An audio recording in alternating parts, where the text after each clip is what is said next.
Le phare de Chambéry va briller de mille feux cette année avec une programmation bien riche, bien complète. On va en parler avec le directeur du phare, Vincent Brocker. Bonjour. Bonjour.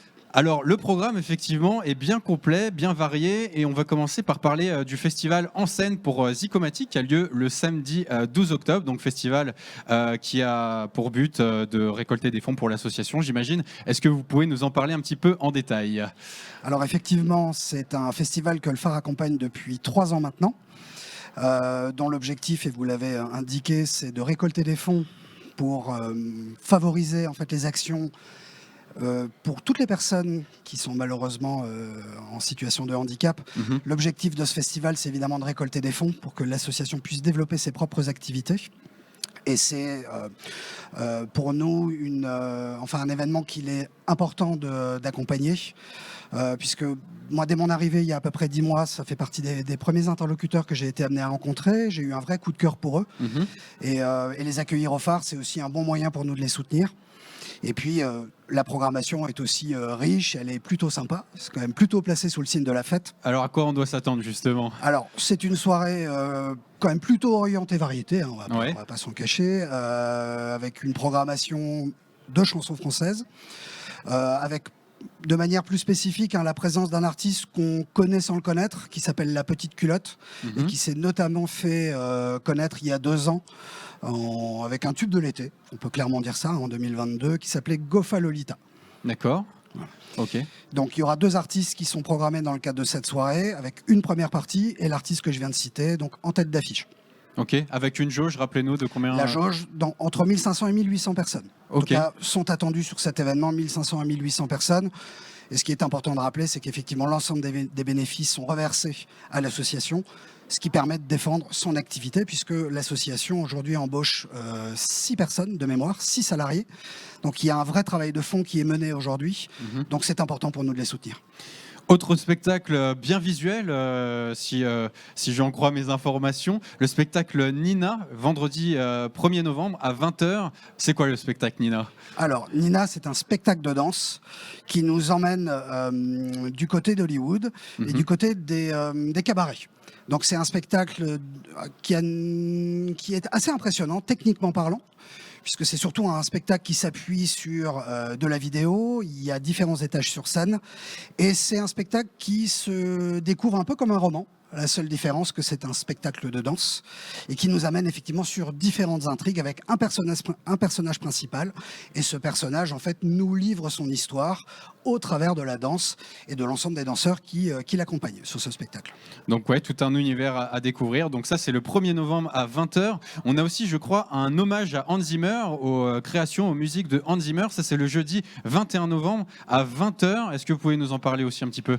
Alors, c'est Hans Zimmer et John Williams. C'est important de le préciser, puisque ces 2 compositeurs regroupent à eux 2 des musiques de films comme Star Wars, Gladiators, Interstellar.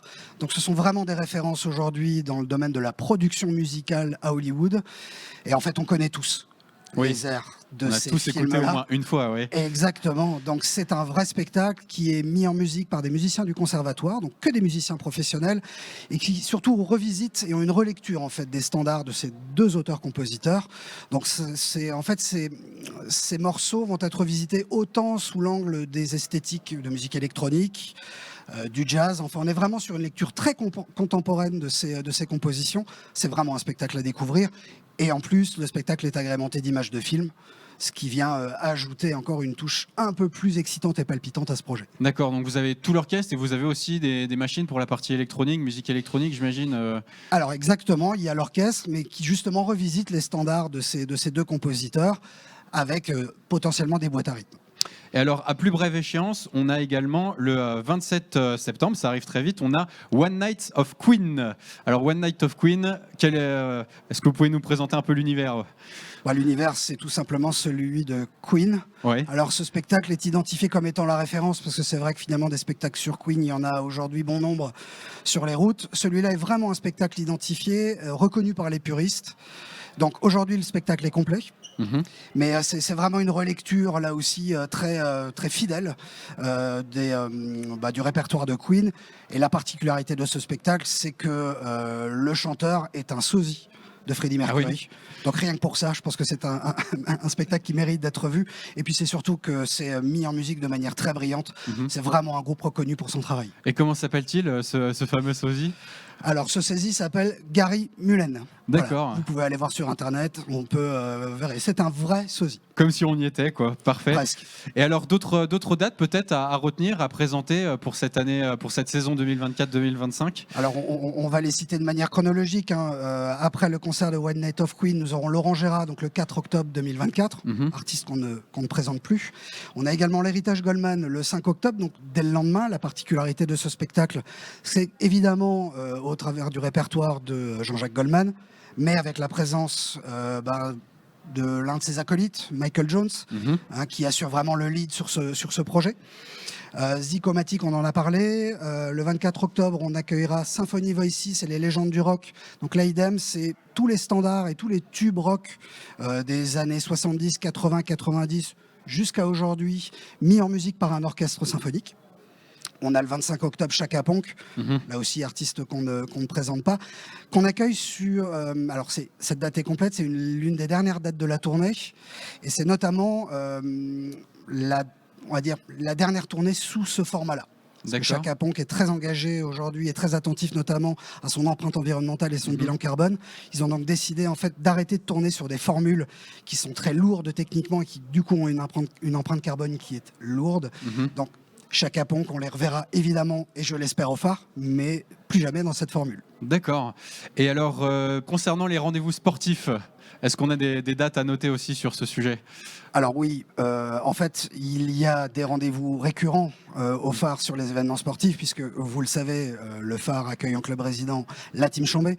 Donc, dans le prochain match aura lieu juste le lendemain du concert d'Hans Zimmer. D'accord. Il faudra être en forme. Voilà, il faudra être en forme. En tout cas, nous, on le sera, puisque c'est vrai qu'on va enchaîner les dates. Mais voilà, on accueille la Team Chambé de manière très régulière.